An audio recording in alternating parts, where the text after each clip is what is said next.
Itziarko auzo udala joan zen otsailaren 27an jarri zen martxan, eta gero, hauteskunden ondoren, auzo udal organo berriaren eraketa tramitatu zen. Gehiagoaren nahia, ordea, auzo udala batzar izaera zabalagoz administratzea da.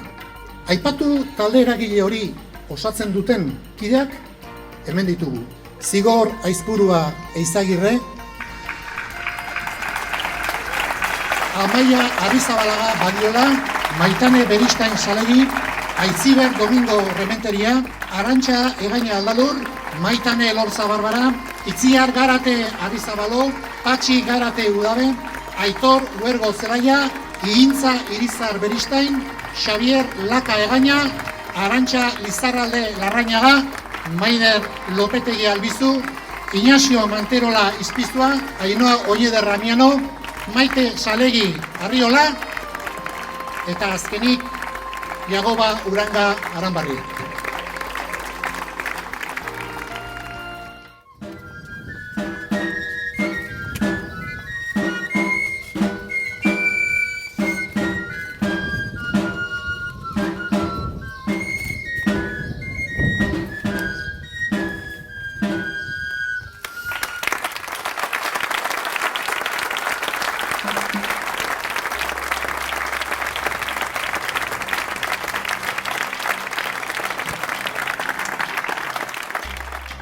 Talde eragile berriaren ardura izango da auzo udalak dakartzan ahalmenak koordinatu eta aurrera ematea.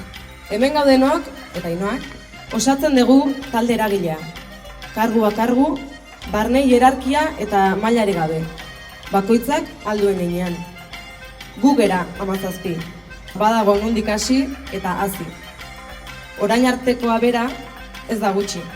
Elkar ezagutu, elkar errespetatu, elkarlanean ikasi eta oinarri etiko eta sozialak eraiki. Ohiturak aldatu eta bileretara ilusioz agertzen ikasi dugu. Eraketa prozesu hau eta guztion artean antolatu eta batera bizitzeko nahiak elkartu gaitzala. Eta eman ditugun pausoak ez ditzala urak ezabatu. Benetako garrantzia honek du. Jendarteak gure paisai sozial eta kulturalak.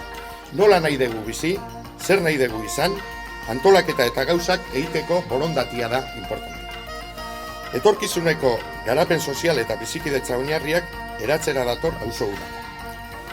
Denbora luzeko ulertu ezina pixkanaka bere onera etorriz joango da.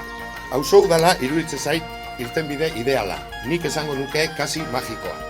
Espero auzolanen eta batzarren bidean auzo udalak egin duen apostua eredu bat izango dela baita ere inguruko herri guztientzat. Itxaropentsu nao, beste herridanak ere eredu hau hartzen duen moduan, demokrazia benetan oinarrizkoa eta horizontala izango deula Euskal Herria. Itziar adibide bat izango.